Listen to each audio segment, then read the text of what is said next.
You know what disgusts me? People who look at a tiny, helpless puppy and think beating it is some kind of solution.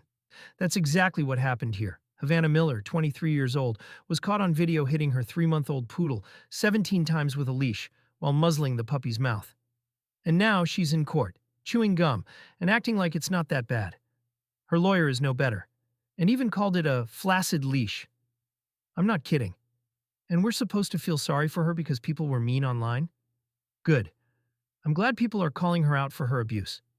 If that's what she did in public where she could be videotaped, what did she do in private? Then, when the judge tells her she's not allowed around children, she actually seems shocked that she can't be around defenseless beings anymore. Watch and share what you think about her sentence. All right, can I see the parties on Havanna Miller? Yeah. You ready? Can you call us up? Yes. All right, we're back on the record in 2025 CR 001454, State versus Havanna Miller, Havanna. Can I have parties re-announced, please? Megan Gowrie for the state. Jody Sawyer's the defense. All right, is there any other evidence to be presented by either side? No, by the state. And not by the defense. All right, court will hear brief argument. Thank you. Your Honor, first off, Yes. Judge, I'll reserve, then you look at. All right. Go for it. first off, we're not condoning the behavior, but I think we need to keep it in perspective. I understand that a video caused sensational backlash, but the reality is there's no visible injuries to the dog. The dog was not physically maimed in any way. And when you think about that, in our justice system, we don't really honor an eye for an eye. Mhm. But in this case, probably the more appropriate punishment, in addition to having been humiliated socially. And that is a huge thing. This has been a very difficult situation for her to live through, being threatened and all of that. But, it's a flaccid leash. And when I went to high school, they did corporate punishment. I don't see, if this is so egregious, then the punishment really should match the crime and have her ordered to be struck 17 times with the same leash that she struck the dog with. That's more appropriate. But I disagree with the fact that the state is asking for a jail sanction here. This young lady has no prior criminal history. She is got straight A's. She is employed. And again, like I said, neither she nor I are condoning her behavior, where she's taking responsibility for it, but it needs to be kept in perspective. In regards to her being a first-time offender, no rehabilitation or mental health has been given to her at this stage. So I believe that would be appropriate. I am asking the court to consider the fact that torture, while the court has found that it is sufficiently met, the elements sufficiently met here, there is no lesser included, and it doesn't even require bodily injury. So on the scale of this particular type of offense and the things that we see in our practice, you and I have, I think, been doing this for over 20 years. We have seen egregious cases that fall on the scale that are very offensive. And while this is not something that we condone, I do not think it falls on the extreme of this type of offense, even if the court believes the elements were met. I am asking the court to grant her deferred adjudication, give her the ability to prove herself. I believe that with no prior criminal history, we shouldn't jump into any kind of jail time or prison time for that matter. And I'm asking that the court order anger management and all the things that the pre-sentence investigation we're talking about, with the exception of a jail sanction. I also want to point out that in the pre-sentence investigation, she stated that the way that she was raised was discipline was love. It was synonymous, that if you weren't disciplined, you weren't loved. And I'm not saying that, again, no one's trying to excuse the behavior, but I think that's an educational thing. She was treated the same way growing up, and it's something that we do need as a society address, and some of maybe the way we see things, and maybe even the way that society sees things and does things openly, and does it and is condoning openly to animals. Like, for instance, shock collars that are sold.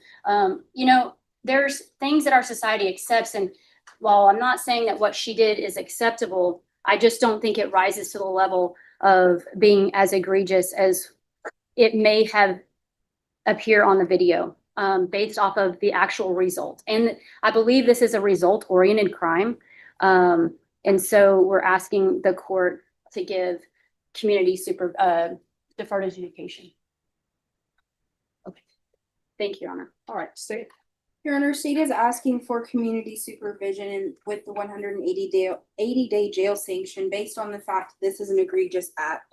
Thanos was a 3-month-old puppy that was defenseless, and although he's not verbal, cannot speak with words, that video speaks for itself. He was yelping in pain as she struck him what appeared to be 17 times while muzzling his mouth, presumably to keep him from making sound.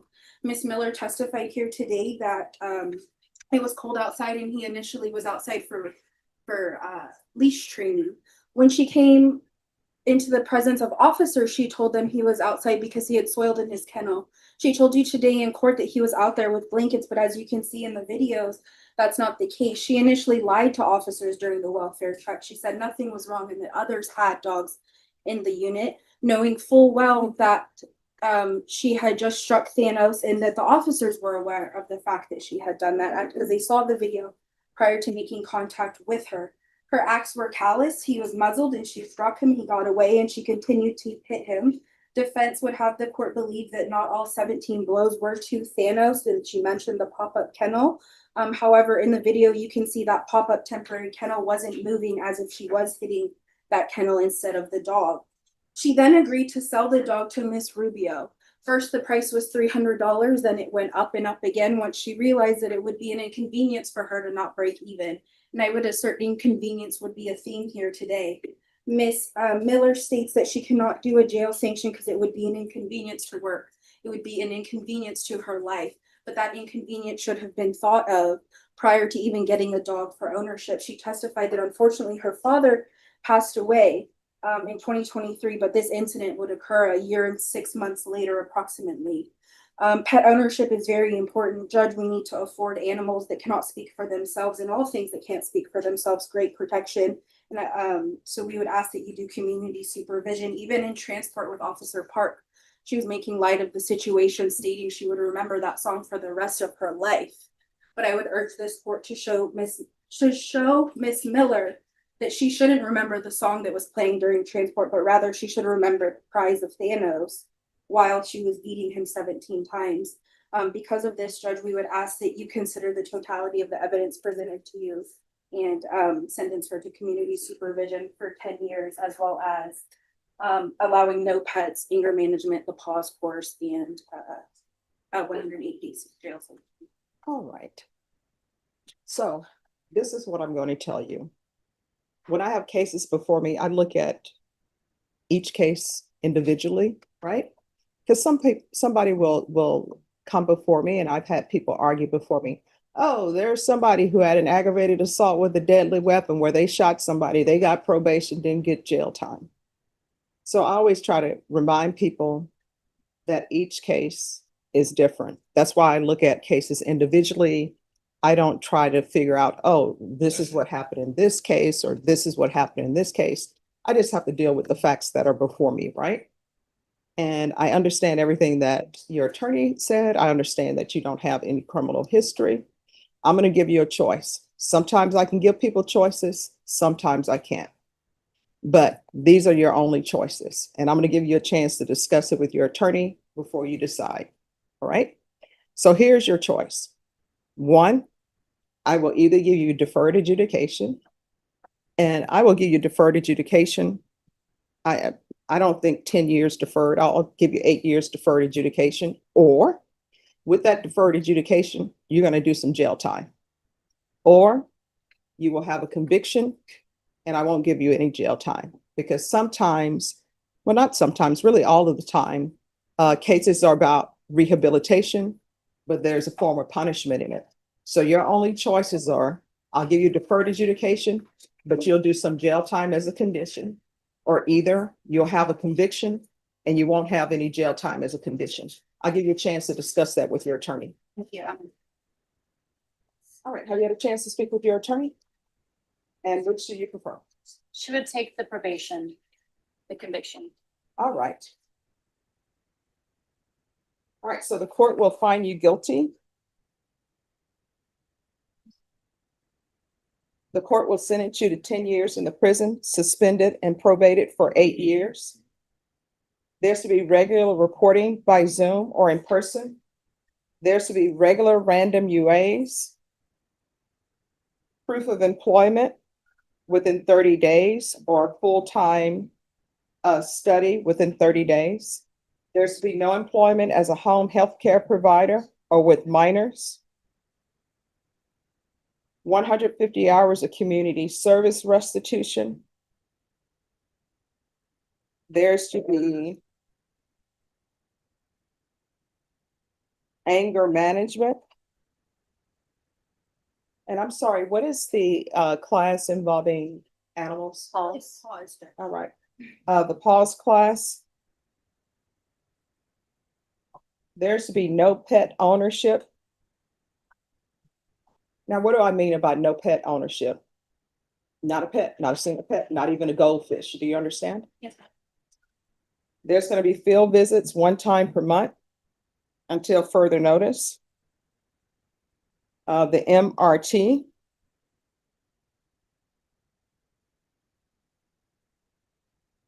There's a $2,000 fine that will be probated.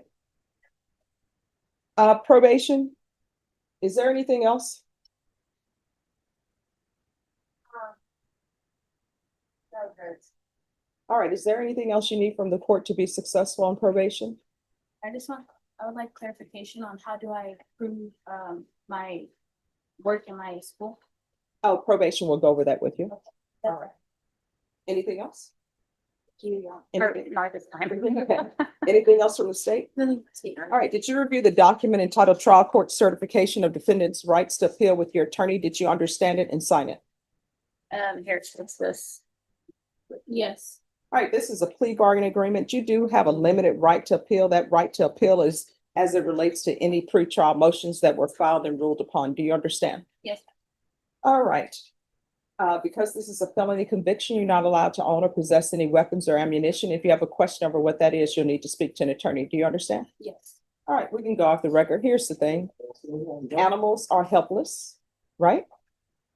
And they depend on you to provide for them. And if you don't have the patience to have a pet, then guess what? You shouldn't have a pet. The end of story, because they depend on you for food and everything. And maybe people shouldn't be beating horses as they run around the track at full speed. I don't watch it, right? But our society doesn't equate racing a horse around the track with pets, right? Yes, ma'am. Bullfighting, should there be bullfighting? But they don't equate that with pets. Maybe one day they will, but for now they don't.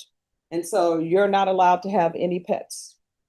And you're not allowed to babysit children. You're not allowed to do any of that. Do you understand? All right, there is a pause. Are you babysitting? I have nieces and nephews and I've never done anything to them.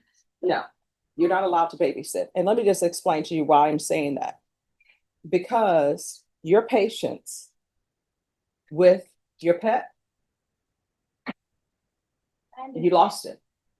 And at this point in time, you cannot babysit children at all. You understand? Is that just during probation? Yeah, I mean, I can only order what I can order and no gum chewing. I can only order what I can order while you're on probation. So for these 8 years, yeah, no babysitting. Okay? I do have a question, I'm sorry. Yes. If I don't plan on it, but 8 years, I'll be almost 30. If I wind up pregnant or have my own child at that time, what was, what's the difference? Here's my thing. I always tell people, let's not cross bridges until they're built. No, it was just a Yeah. question. No, that's what I'm saying. I can't see in the future. I don't know how you're gonna be doing on probation. Right, but would I be like in violation? What she's saying at this point is she's gonna Just don't bring it look at and it. label it. If it becomes an issue, we'll put that. And your attorney can approach that on, because you can see there are many circumstances where you're telling me that. And then maybe it wouldn't be appropriate, but then if it wasn't appropriate, Child Protective Services would probably be involved, right? Okay. So I can't look into the future and see how you're gonna do, but what I can tell you is we'll cross that bridge if we come to it, all right? All right. All right, thank you. Thank you, Honor. You're welcome. Oh.